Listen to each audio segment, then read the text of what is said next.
نحمده ونصلي على رسوله الكريم أما بعد فأعوذ بالله من الشيطان الرجيم بسم الله الرحمن الرحيم رب اشرح لي صدري ويسر لي أمري واحلل عقدة من لساني يفقهوا قولي ربي يسر ولا تعسر وتمم بالخير اللهم إنا نسألك علما نافعا ورزقا طيبا وعملا متقبلا اللہم فقہنا فی الدین آمین۔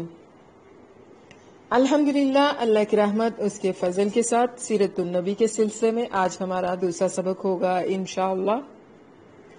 پچھلے سبق میں ہم نے پڑھا تھا عرب، محل وقوع اور قوم میں۔ آج کے سبق میں ہم انشاءاللہ پڑھنے والے ہیں عرب حکومتیں اور سرداریاں۔ اسلام سے پہلے عرب کے جو حالات تھے ان پر گفتگو کرتے ہوئے مناسب معلوم ہوتا ہے کہ وہاں کی حکومتوں، سرداریوں اور مذاہب اور ادیان کا بھی ایک مختصر سا خاکہ پیش کر دیا جائے تاکہ ظہور اسلام کے وقت جو پوزیشن تھی وہ آسانی سے سمجھ میں آ سکے۔ جس وقت جزیرۃ العرب پر خورشید اسلام کی تابناک شعاعیں ذو فگن ہوئیں، وہاں دو قسم کے حکمران تھے، ایک تاج پوش بادشاہ جو در حقیقت مکمل طور پر آزاد اور خود مختار نہ تھے، اور دوسرے قبائلی سردار جنہیں اختیارات اور امتیازات کے اعتبار سے وہی حیثیت حاصل تھی جو تاج پوش بادشاہوں کی تھی، لیکن ان کی اکثریت کو ایک مزید امتیاز یہ بھی حاصل تھا کہ وہ پورے طور پر آزاد اور خود مختار تھے۔ تاج پوش حکمران یہ تھے شاہان یمن، شاہان آل غسان، شام اور شاہان ہیرا جس کو عراق کہتے ہیں۔ بقیہ عرب حکمران تاج پوش نہیں تھے۔ یمن کی بادشاہی، عربہ میں سے جو قدیم ترین یمانی قوم معلوم ہو سکی وہ قوم سبا ہے، اور جو موجودہ عراق ہے۔ اس سے جو کتبات برآمد ہوئے ہیں ان میں 2500 سال قبل مسیح اس قوم کا ذکر ملتا ہے، لیکن اس کے عروج کا زمانہ 11 صدی قبل مسیح سے شروع ہوتا ہے۔ اس کی تاریخ کے اہم ادوار سن 650 قاف میم سے پہلے کا دور۔ اس دور میں شاہان سبا کا لقب مقرب سبا تھا۔ ان کا پایا تخت سرواح تھا جس کے کھنڈر آج بھی معارب کے مغرب میں ایک دن کی راہ پر پائے جاتے ہیں اور خریبہ کے نام سے مشہور ہیں۔ اسی دور میں معارب کے مشہور بند کی بنیاد رکھی گئی جسے یمن کی تاریخ میں بڑی اہمیت حاصل ہے۔ کہا جاتا ہے کہ اس دور میں سلطنت سبا کو اس قدر عروج حاصل ہوا کہ انہوں نے عرب کے اندر اور عرب سے باہر جگہ جگہ اپنی 9 آبادیاں قائم کر لی تھی۔ 650 قاف میم سے 115 قاف میم تک اس دور میں سبا کے بادشاہوں نے مقرب کا لفظ چھوڑ کر بادشاہ کا لقب اختیار کر لیا اور سرواح کے بجائے معارب کو اپنا دارالخلافہ بنایا۔ اس شہر کے کھنڈر آج بھی سونا کے 60 میل مشرق میں پائے جاتے ہیں۔ 115 قاف میم سے 300 عیسوی تک کا دور۔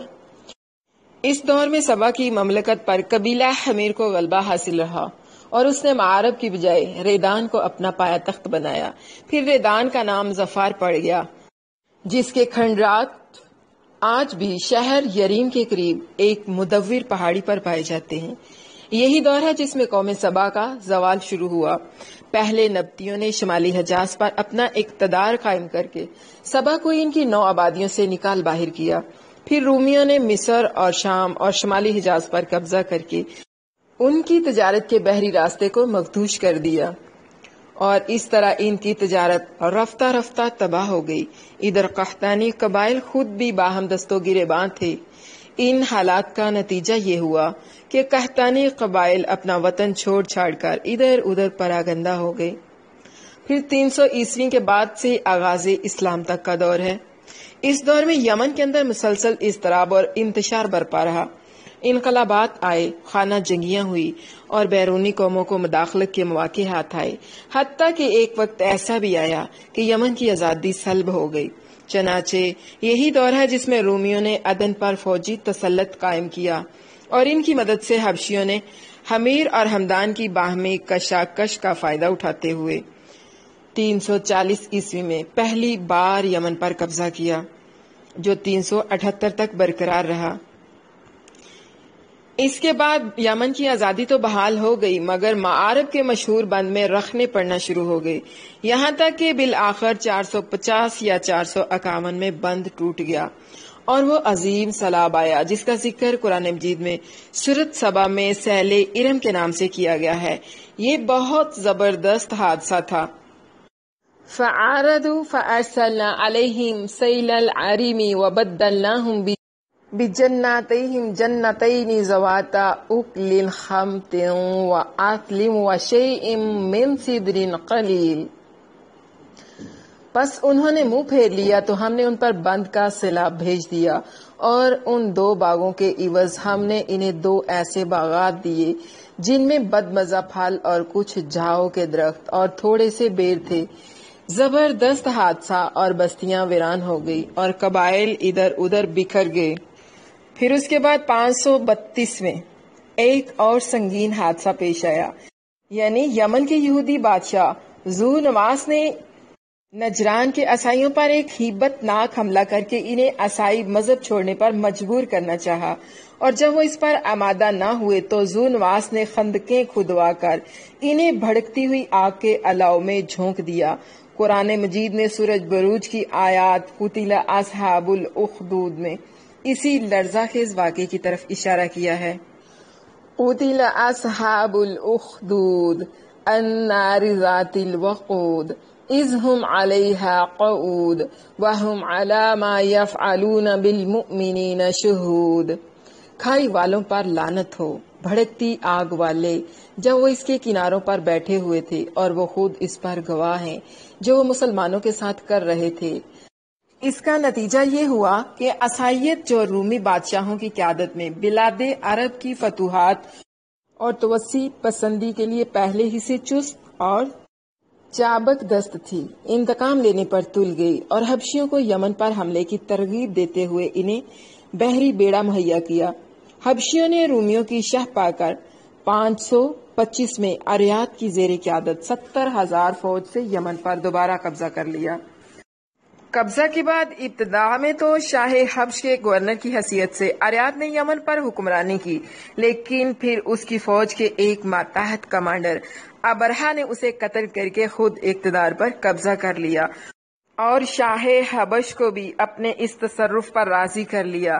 یہ وہی ابرہہ ہے جس نے بعد میں خانہ کعبہ کو ڈھانے کی کوشش کی اور ایک لشکر جرار کے علاوہ چند ہاتھیوں کو بھی فوج کشی کے لیے ساتھ لایا، جس کی وجہ سے یہ لشکر اصحاب فیل کے نام سے مشہور ہو گیا۔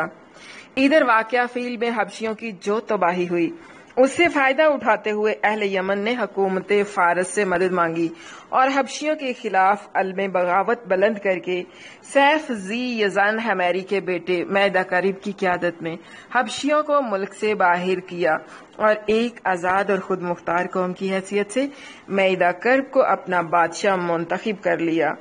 یہ 575 عیسوی کا واقعہ ہے۔ آزادی کے بعد میدہ کرب نے کچھ حبشیوں کو اپنی خدمت اور شاہی جلوے کی زینت کے لیے روک لیا، لیکن یہ شوق مہنگا ثابت ہوا۔ ان حبشیوں نے ایک روز معدی کرب کو دھوکے سے قتل کر کے ذی یزان کے خاندان سے حکمرانی کا چراغ ہمیشہ کے لیے گل کر دیا۔ ادھر کسرا نے اس صورتحال کا فائدہ اٹھاتے ہوئے صنعاء پر ایک فارسی نسل گورنر مقرر کر کے یمن کو فارس کا ایک صوبہ بنا لیا۔ اس کے بعد یمن پر یکے بعد دیگرے فارسی گورنروں کا تقرر ہوتا رہا، یہاں تک کہ آخری گورنر باہزان نے 628 میں اسلام قبول کر لیا اور اس کے ساتھ ہی یمن فارسی اقتدار سے آزاد ہو کر اسلام کی عملداری میں آ گیا۔ ہیرا کی بادشاہی۔ عراق اور اس کے نواحی علاقوں پر کوروش کبیر، خورس یا سائرس ذوالقرنین 575 قاف میم 559 قاف میم کے زمانے ہی سے اہل فارس کی حکمرانی چلی آ رہی تھی۔ کوئی نہ تھا جو ان کے مد مقابل آنے کی جرت کرتا، یہاں تک کہ 326 قاف میم میں سکندر مقدونی نے دارا اول کو شکست دے کر فارسیوں کی طاقت توڑ دی۔ جس کے نتیجے میں ان کا ملک ٹکڑے ٹکڑے ہو گیا اور طوائف الملوکی شروع ہو گئی۔ یہ انتشار 230 عیسوی تک جاری رہا اور اسی دوران قحطانی قبائل نے ترک وطن کر کے عراق کے ایک بہت بڑے شاداب سرحدی علاقے پر بود و باش اختیار کی۔ پھر عدنانی تارکین وطن کا ریلا آیا اور انہوں نے لڑ بھیڑ کر جزیرہ فراتیہ کے ایک حصے کو اپنا مسکن بنا لیا۔ ادھر 226 عیسوی میں اردشیر نے جب ساسانی حکومت کی داغ بیل ڈالی تو رفتہ رفتہ فارسیوں کی طاقت ایک بار پھر پلٹ آئی۔ اردشیر نے فارسیوں کی شرازہ بندی کی اور اپنے ملک کی سرحد پر آباد عربوں کو زیر کر لیا۔ اسی کے نتیجے میں قداء نے ملک شام کی روا لی، جبکہ ہیرا اور انبار کے عرب باشندوں نے باج گزار بننا گوارا کر لیا۔ اردشیر کے عہد میں ہیرا، بادیت العراق اور جزیرہ کے ربی اور مدری قبیلے پر جزامت الوداع کی حکمرانی تھی۔ ایسا معلوم ہوتا ہے کہ اردشیر نے محسوس کر لیا تھا کہ عرب باشندوں پر براہ راست حکومت کرنا اور انہیں سرحد پر لوٹ مار سے باز رکھنا ممکن نہیں، بلکہ اس کی صرف ایک ہی صورت ہے کہ خود کسی ایسے عرب کو ان کا حکمران بنا دیا جائے جسے اپنے کنبے قبیلے کی حمایت اور تائید حاصل ہو۔ اس کا ایک فائدہ یہ بھی ہوگا کہ باوقت ضرورت رومیوں کے خلاف ان سے مدد لی جا سکے گی اور شام کے روم نواز عرب حکمرانوں کے مقابل عراق کے ان عرب حکمرانوں کو کھڑا کیا جا سکے گا۔ شاہان ہیرا کے پاس فارسی فوج کی ایک یونٹ ہمیشہ رہا کرتی تھی جس سے بادیہ نشین عرب باغیوں کی سرکوبی کا کام لیا جاتا تھا۔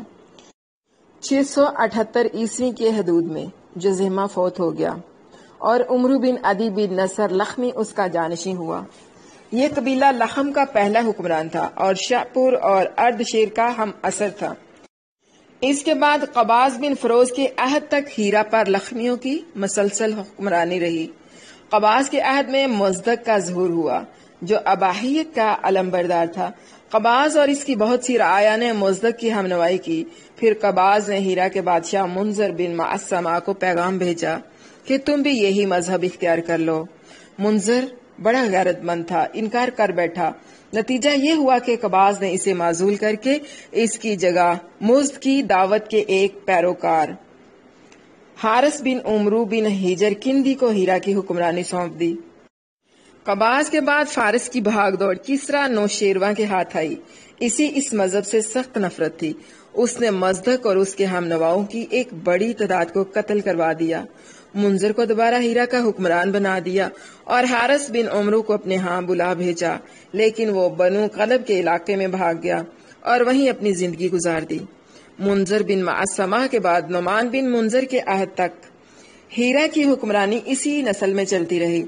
پھر زید بن عدی آبادی نے کسرا سے نعمان بن منذر کی جھوٹی شکایت کی کہ کسرا بھڑک اٹھا اور نعمان کو اپنے پاس طلب کیا۔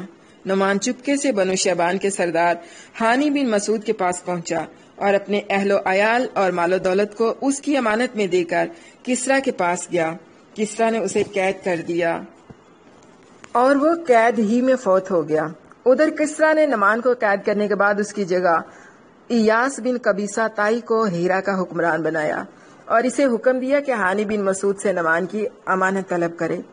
ہانی غیرت مند تھا، اس نے صرف انکار ہی نہیں کیا بلکہ اعلان جنگ بھی کر دیا۔ پھر کیا تھا کہ ایاس اپنے جلو میں کسرا کے لاؤ لشکر اور مرد زبانوں کی جماعت لے کر روانہ ہوا اور ذیقار کے میدان میں فریقین کے درمیان گمسان کی جنگ ہوئی جس میں بنو شیبان کو فتح حاصل ہوئی اور فارسیوں نے شرمناک شکست کھائی۔ یہ پہلا موقع تھا جب عرب نے عجم پر فتح حاصل کی تھی۔ یہ واقعہ نبی کریم صلی اللہ علیہ وسلم کی پیدائش کے تھوڑے ہی دنوں بعد کا ہے۔ آپ صلی اللہ علیہ وسلم کی پیدائش ہیرا پر ایاس کی حکمرانی کے 8ویں مہینہ میں ہوئی تھی۔ ایاس کے بعد کسرا نے ہیرا پر ایک فارسی حاکم مقرر کیا، لیکن 632 عیسوی میں لخمیوں کا اقتدار پھر بحال ہو گیا اور منذر بن معرور نامی اس قبیلے کے ایک شخص نے بھاگ دوڑ سنبھال لی، مگر ابھی اسے برسر اقتدار آئے صرف 8 ماہ ہوئے تھے کہ حضرت خالد بن ولید رضی اللہ عنہ اسلام کا سیل رواں لے کر ہیرا میں داخل ہو گئے۔ شام کی بادشاہی جس زمانے میں عرب قبائل کی ہجرت زوروں پر تھی، قبیلہ قداء کی چند شاخیں حدود شام میں آ کر آباد ہو گئی۔ ان کا تعلق بنی سلیم بن حلوان سے تھا۔ اور انہی میں ایک شاخ بنو زجعم بن سلیم تھی جسے زجائمہ کے نام سے شہرت حاصل ہوئی۔ خدا کی اس شاخ کو رومیوں نے صحرائے عرب کے بدھوؤں کی لوٹ مار روکنے اور فارسیوں کے خلاف استعمال کرنے کے لیے اپنا ہمنوا بنایا اور اسی کے ایک فرد کے سر پر حکمرانی کا تاج رکھ دیا۔ اس کے بعد مدتوں ان کی حکمرانی رہی۔ ان کا مشہور ترین بادشاہ زیاد بن حیولہ گزرا ہے۔ اندازہ کیا گیا ہے کہ زجاعمہ کا دور حکومت پوری دوسری صدی عیسوی کو محیط رہا ہے۔ اس کے بعد اس دیار میں آل غسان کی آمد ہوئی اور زجائمہ کا دور حکومت پوری دوسری صدی عیسوی کو محیط رہا۔ اس کے بعد اس دیار میں آل غسان کی آمد ہوئی اور زجائمہ کی حکمرانی جاتی رہی۔ آل غسان نے بنو زجعم کو شکست دے کر ان کی ساری قلمرو پر قبضہ کر لیا۔ یہ صورتحال دیکھ کر رومیوں نے بھی آل غسان کو دیار شام کے عرب باشندوں کا بادشاہ تسلیم کر لیا۔ آل غسان کا پایا تخت دومت الجندل تھا اور رومیوں کے اعلی کار کی حیثیت سے دیار شام پر ان کی حکمرانی مسلسل قائم رہی تا ان کا خلافت فاروقی میں 13 ہجری میں یرموک کی جنگ پیش آئی اور آل غسان کا آخری حکمران حبلہ بن اہم حلقہ بگوش اسلام ہو گیا، اگرچہ اس کا غرور اسلامی مساوات کو زیادہ دیر تک برداشت نہ کر سکا اور وہ مرتد ہو گیا۔ حجاز کی عمارت۔ یہ بات تو معروف ہے کہ مکہ میں آبادی کا آغاز حضرت اسماعیل علیہ السلام سے ہوا۔ آپ نے 137 سال کی عمر پائی اور تا حیات مکہ کے سربراہ اور بیت اللہ کے متولی رہے۔ آپ کے بعد آپ کے صاحبزادے نابد پھر کیدار یا کیدار پھر نابد یکے بعد دیگرے مکہ کے والی ہوئے۔ ان کے بعد ان کے نانا مزاد بن عمرو جرہمی نے زمام کار اپنے ہاتھ میں لے لی اور اس طرح مکہ کی سربراہی بنو جرہم کی طرف منتقل ہو گئی اور ایک عرصے تک انہی کے ہاتھ میں رہی۔ حضرت اسماعیل علیہ السلام چونکہ اپنے والد کے ساتھ مل کر بیت اللہ کے بانی اور معمار تھے، اس لیے ان کی اولاد کو ایک باوقار مقام ضرور حاصل رہا، لیکن اقتدار اور اختیار میں ان کا کوئی حصہ نہیں تھا۔ پھر دن پر دن اور سال پر سال گزرتے گئے، لیکن حضرت اسماعیل علیہ السلام کی اولاد گوشہ گمنامی سے نہ نکل سکی، یہاں تک کہ بخت نصر کے ظہور سے کچھ پہلے بنو جرہم کی طاقت کمزور پڑ گئی اور مکہ کے افق پر عدنان کا سیاسی ستارہ جگمگانا شروع ہوا۔ اس کا ثبوت یہ ہے کہ بخت نصر نے ذات عرق میں عربوں سے جو مارکہ آرائی کی تھی، اس میں عرب فوج کا کمانڈر جرہمی نہیں تھا۔ پھر بخت نصر نے جب 587 قاف میں دوسرا حملہ کیا تو بنو عدنان بھاگ کر یمن چلے گئے۔ اس وقت بنو اسرائیل کے نبی حضرت یرمیاہ تھے، وہ عدنان کے بیٹے معد کو اپنے ساتھ ملک شام لے گئے اور جب بخت نصر کا زور ختم ہوا اور معد مکہ آئے تو انہیں مکہ میں قبیلہ جرہم کا صرف ایک شخص جرشم بن جلحمہ ملا۔ معد نے اس کی لڑکی معانہ سے شادی کی اور اسی کے بطن سے نژاد پیدا ہوا۔ اس کے بعد مکہ میں جرہم کی حالت خراب ہوتی گئی، انہیں تنگ دستی نے آ گھیرا۔ نتیجہ یہ ہوا کہ انہوں نے زائرین بیت اللہ پر زیادتیاں شروع کر دی اور خانہ کعبہ کا مال کھانے سے بھی دریغ نہ کیا۔ ادھر بنو عدنان اندر ہی اندر ان کی حرکتوں پر کڑتے اور بھڑکتے رہے۔ اس لیے جب بنو خزاعہ نے مرہ زہران میں پڑاؤ کیا اور دیکھا کہ بنو عدنان بنو جرہم سے نفرت کرتے ہیں تو اس کا فائدہ اٹھاتے ہوئے ایک عدنانی قبیلے بنو بکر بن عبد مناف بن کنانہ کو ساتھ لے کر بنو جرہم کے خلاف جنگ چھیڑ دی اور انہیں مکہ سے نکال کر اقتدار پر خود قبضہ کر لیا۔ یہ واقعہ دوسری صدی عیسوی کے وسط کا ہے۔ بنو جرہم نے مکہ چھوڑتے وقت زمزم کا کنواں پاٹ دیا اور اس میں کئی تاریخی چیزیں دفن کر کے اس کے نشانات بھی مٹا دیے۔ محمد بن اسحاق کا بیان ہے کہ عمرو بن حارث بن مزاز جرہمی نے خانہ کعبہ کے دونوں ہرن اور اس کے کونے میں لگا ہوا پتھر حجر اسود نکال کر زمزم کے کنویں میں دفن کر دیا اور قبیلہ بنو جرہم کو ساتھ لے کر یمن چلا گیا۔ بنو جرہم کو مکہ سے جلا وطنی اور وہاں کی حکومت سے محروم ہونے کا بڑا قلق تھا، چنانچہ عمرو مذکور نے اس سلسلے میں یہ اشعار کہے: لگتا ہے ہجون سے صفا تک کوئی آشنا تھا ہی نہیں، اور نہ کسی قصہ گو نے مکہ کی شبانہ محفلوں میں قصہ گوئی کی۔ کیوں نہیں، یقیناً ہم ہی اس کے باشندے تھے، لیکن زمانے کی گردشوں اور ٹوٹی ہوئی قسمتوں نے ہمیں اجاڑ پھینکا۔ حضرت اسماعیل علیہ السلام کا زمانہ تقریباً 2000 قبل مسیح ہے۔ اس حساب میں مکہ میں قبیلہ جرہم کا وجود کوئی 2100 برس تک رہا اور ان کی حکمرانی لگ بھگ 2000 برس تک رہی۔ بنو خزاعہ نے مکہ پر قبضہ کرنے کے بعد بنو بکر کو شامل کیے بغیر تنہا اپنی حکمرانی قائم کی۔ البتہ 3 اہم اور امتیازی مناصب ایسے تھے جو مزری قبائل کے حصے میں آئے۔ نمبر 1، حاجیوں کو عرفات سے مزدلفہ لے جانا اور یوم النفر یعنی 13 ذی الحجہ کو، جو کہ حج کے سلسلے کا آخری دن ہے، مینا سے روانگی کا پروانہ دینا۔ یہ اعزاز الیاس بن مضر کے خاندان بنو غوث بن مرہ کو حاصل تھا، جو صوفہ کہلاتے تھے۔ اس اعزاز کی توضیح یہ ہے کہ 13 ذی الحجہ کو حاجی کنکریاں نہیں مار سکتے تھے، یہاں تک کہ پہلے صوفہ کا ایک آدمی کنکری نہ مار لیتا، پھر حاجی کنکری مار کر فارغ ہو جاتے اور مینا سے روانگی کا ارادہ کرتے تو صوفہ کے لوگ مینا کی واحد گزرگاہ عقبہ کے دونوں جانب گھیرا ڈال کر کھڑے ہو جاتے اور جب تک خود گزر نہ لیتے کسی کو گزرنے نہ دیتے۔ ان کے گزر لینے کے بعد بقیہ لوگوں کے لیے راستہ خالی ہوتا۔ جب صوفہ ختم ہو گئے تو یہ اعزاز بنو تمیم کے خاندان بنو سعد بن زید مناتا کی طرف منتقل ہو گیا۔ نمبر 2، 10 ذی الحجہ کو صبح کو مزدلفہ سے مینا کی جانب افاظہ یعنی روانگی، یہ اعزاز بنو عدوان کو حاصل تھا۔ نمبر 3، حرام مہینوں کو آگے پیچھے کرنا، یہ اعزاز بنو کنانہ کی ایک شاخ بنو تمیم بن عدی کو حاصل تھا۔ مکہ پر بنو خزاعہ کا اقتدار کوئی 300 برس تک قائم رہا اور یہی زمانہ تھا جب عدنانی قبائل مکہ اور حجاز سے نکل کر نجد، اطراف عراق اور بحرین وغیرہ میں پھیلے اور مکہ کے اطراف میں صرف قریش کی چند شاخیں باقی رہی جو خانہ بدوش تھی۔ ان کی الگ الگ ٹولیاں تھیں اور بنو کنانہ میں ان کے چند متفرق گھرانے تھے، مگر مکہ کی حکومت اور بیت اللہ کی تولیت میں ان کا کوئی حصہ نہیں تھا، یہاں تک کہ قصہ بن کلاب کا ظہور ہوا۔ قصہ کے متعلق بتایا جاتا ہے کہ وہ ابھی گود ہی میں تھا کہ اس کے والد کا انتقال ہو گیا۔ اس کے بعد اس کی والدہ نے بنو عزرہ کے ایک شخص ربیہ بن حرام سے شادی کر لی۔ یہ قبیلہ چونکہ ملک شام کے اطراف میں رہتا تھا، اس لیے قصہ کی والدہ وہیں چلی گئی اور وہ قصہ کو بھی اپنے ساتھ لیتی گئی۔ جب قصہ جوان ہوا تو مکہ واپس آیا۔ اس وقت مکہ کا والی حلیل بن حبیشہ خزائی تھا۔ قصہ نے اس کے پاس اس کی بیٹی جس سے نکاح کے لیے پیغام بھیجا، حلیل نے منظور کر لیا اور شادی کر دی۔ اس کے بعد جب حلیل کا انتقال ہوا تو قصہ نے محسوس کیا کہ اب بنو خزاعہ اور بنو بکر کی بجائے میں کعبہ کی تولیت اور مکہ کی حکومت کا کہیں زیادہ حقدار ہوں۔ اسے یہ احساس بھی تھا کہ قریش خالص اسماعیلی عرب ہیں اور بقیہ آل اسماعیل کے سردار بھی ہیں، لہذا سربراہی کے مستحق وہی ہیں۔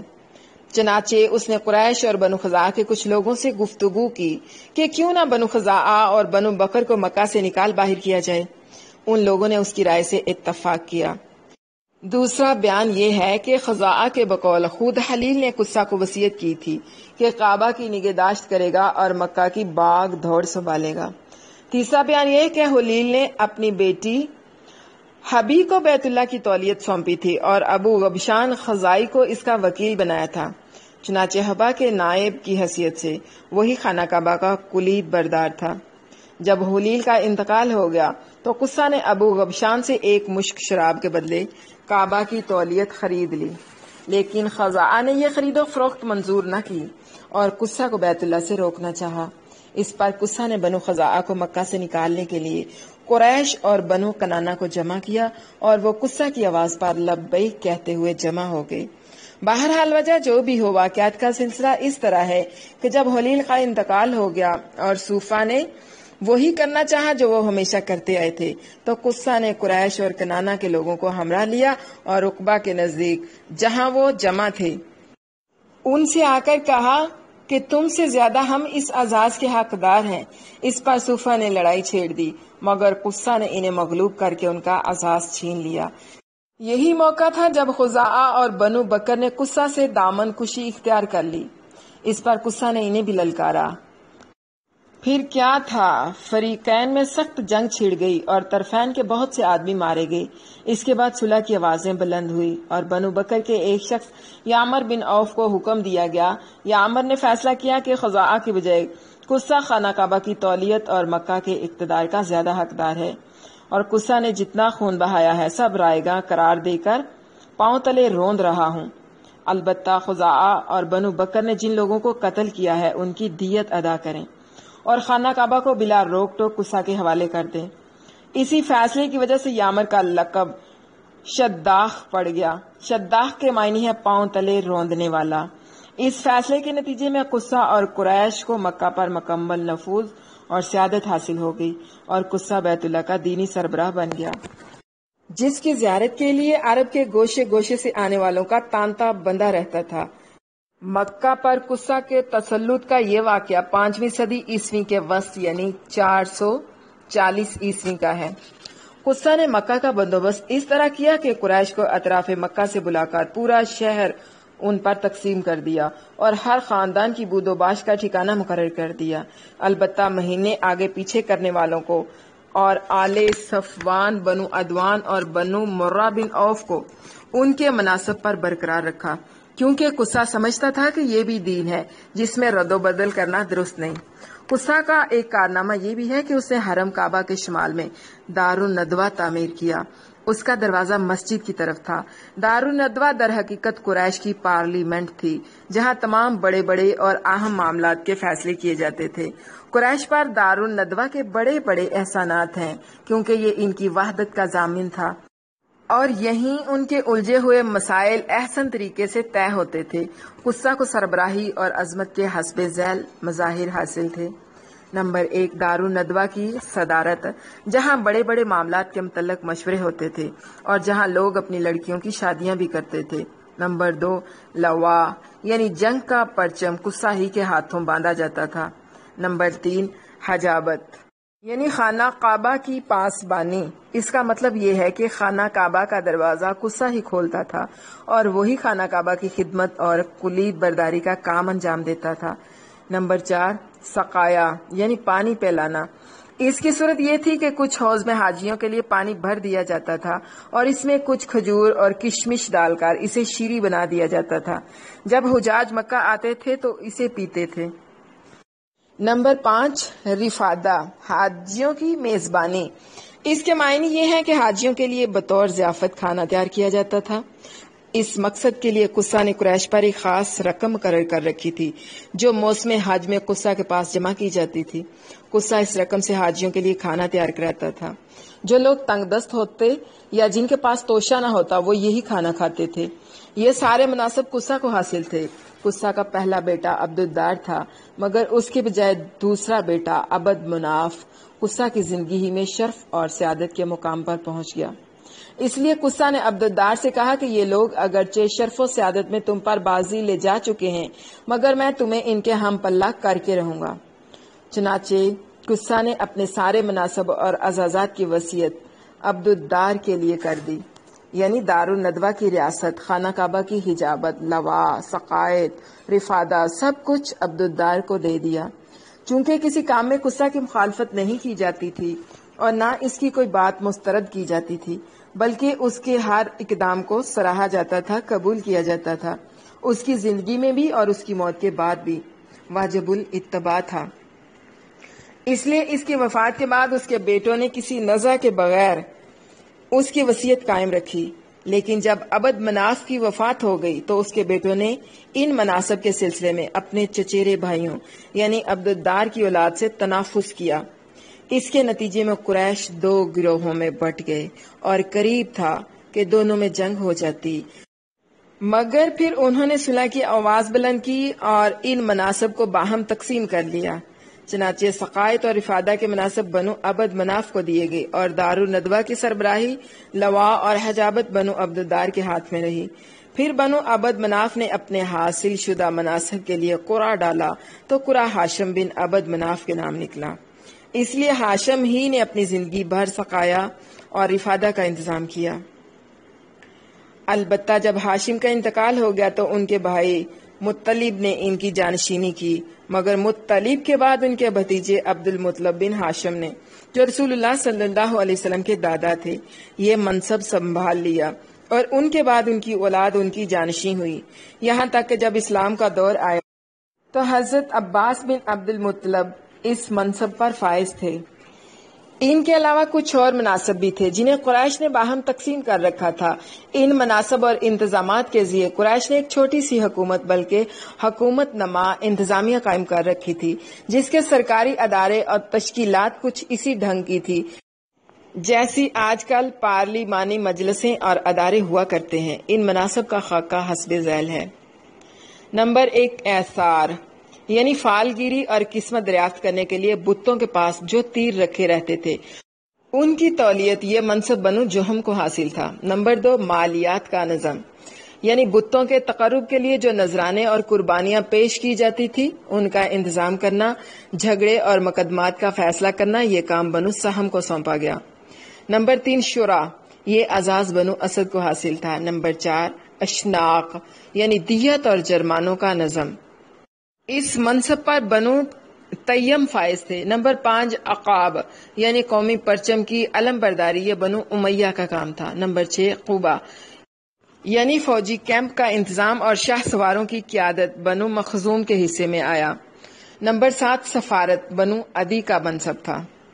بقیہ عرب سرداریاں، پیچھے ہم نے پڑھا کہ قحطانی اور عدنانی قبائل کے ترک وطن، اور یہ بھی کہ پورا ملک عرب ان قبائل کے درمیان تقسیم ہو گیا تھا۔ اس کے بعد ان کی عمارتوں اور سرداریوں کا نقشہ کچھ یوں تھا کہ جو قبائل ہیرا کے ارد گرد آباد تھے انہیں حکومت ہیرا کے تابع مانا گیا، اور جن قبائل نے بادیت الشام میں سکونت اختیار کی تھی انہیں غسانی حکمرانوں کے تابع قرار دیا گیا، مگر یہ تابعیت صرف نام کے لیے تھی، عملاً نہیں تھی۔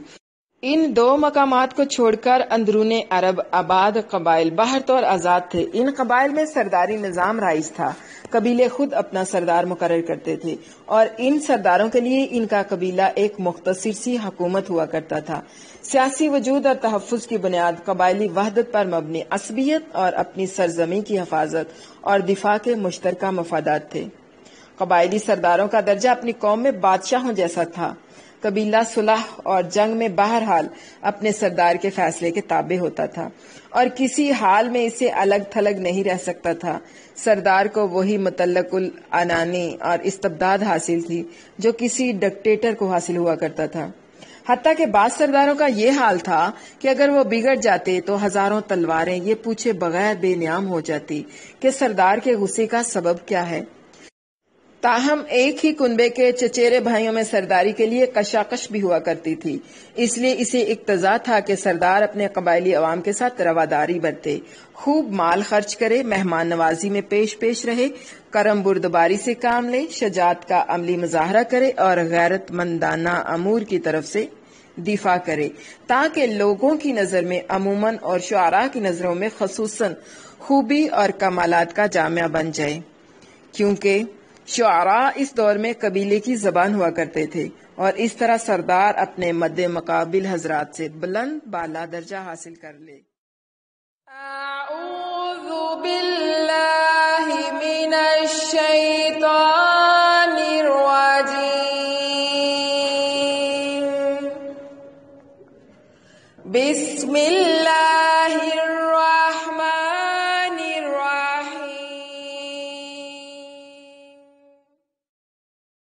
سرداروں کے کچھ مخصوص اور امتیازی حقوق بھی ہوا کرتے تھے، جنہیں ایک شاعر نے یوں بیان کیا ہے: ہمارے درمیان تمہارے لیے مال غنیمت کا چوتھائی ہے اور منتخب مال ہے، اور وہ مال ہے جس کا تم فیصلہ کر دو اور جو سرے راہ ہاتھ آ جائے اور جو تقسیم سے بچ رہے۔ مرباع، مال غنیمت کا چوتھائی حصہ۔ صفی، وہ مال جسے تقسیم سے پہلے ہی سردار اپنے لیے منتخب کر لے۔ نشیتا، وہ مال جو اصل قوم تک پہنچنے سے پہلے راستے ہی میں سردار کے ہاتھ لگ جائے۔ فضول، وہ مال جو تقسیم کے بعد بچ رہے اور غازیوں کی تعداد پر برابر تقسیم نہ ہو، مثلا تقسیم سے بچے ہوئے اونٹ، گھوڑے وغیرہ۔ ان سب اقسام کا مال سردار قبیلہ کا حق ہوا کرتے تھے۔ سیاسی حالت، جزیرۃ العرب کی حکومتوں اور حکمرانوں کا ذکر ہو گیا۔ تو اب بہتر ہے کہ ان کے سیاسی حالات کا بھی تھوڑا سا ذکر کر دیا جائے۔ جزیرۃ العرب کے وہ تینوں سرحدی علاقے جو غیر ممالک کے پڑوس میں پڑتے تھے، ان کی سیاسی حالت سخت اضطراب اور انتشار اور انتہائی زوال اور انحطاط کا شکار تھی۔ انسان مالک اور غلام یا حاکم اور محکوم کے دو طبقوں میں بٹا ہوا تھا۔ سارے فوائد سربراہوں اور خصوصاً غیر ملکی سربراہوں کو حاصل تھے اور سارا بوجھ غلاموں کے سر تھا۔ اسے زیادہ واضح الفاظ میں یوں کہا جا سکتا ہے کہ رعایا در حقیقت ایک کھیتی تھی جو حکومت کے لیے محاصل اور آمدنی فراہم کرتی تھی، اور حکومتیں اسے لذتوں، شہوتوں، عیش رانی اور ظلم و جور کے لیے استعمال کرتی تھی، اور ان پر ہر طرف سے ظلم کی بارش ہو رہی تھی، مگر وہ حرف شکایت زبان پر نہ لا سکتے تھے، بلکہ ضروری تھا کہ طرح طرح کی ذلت اور رسوائی اور ظلم اور چیرہ دستی برداشت کریں اور زبان بند رکھیں، کیونکہ حکومت مستبدانہ تھی اور انسانی حقوق نام کی کسی چیز کا کہیں کوئی نام و نشان نہیں تھا۔ ان علاقوں کے پڑوس میں رہنے والے قبائل تذبذب کا شکار تھے، انہیں اراض و خواہشات ادھر سے ادھر اور ادھر سے ادھر پھینکتی رہتی تھی۔ کبھی وہ عراقیوں کے ہم نوا ہو جاتے تھے اور کبھی شامیوں کے سر میں سر ملاتے تھے۔ جو قبائل اندرون عرب آباد تھے ان کے بھی جوڑ ڈھیلے اور شرازہ منتشر تھا۔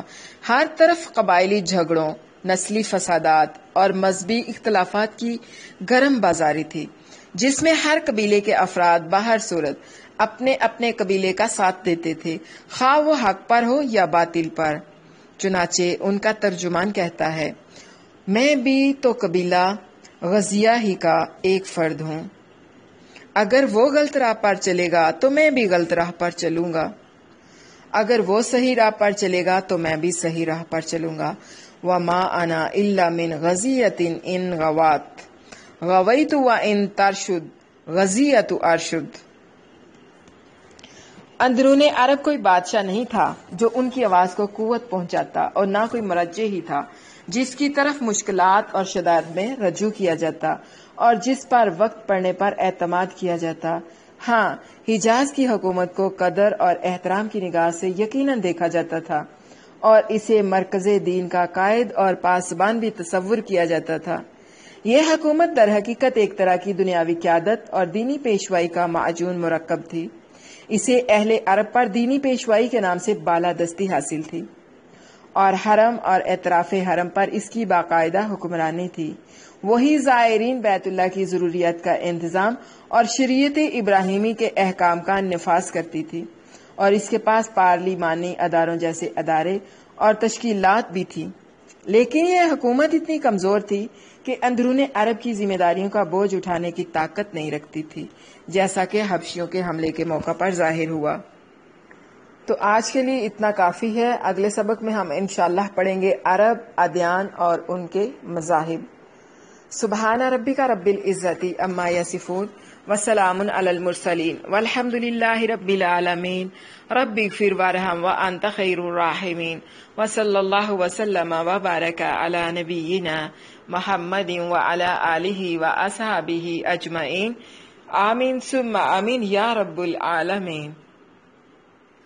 اب سیرت کو لے کر آپ لوگوں میں سے کسی نے کوئی سوال پوچھنا ہے تو آپ پوچھ لیں۔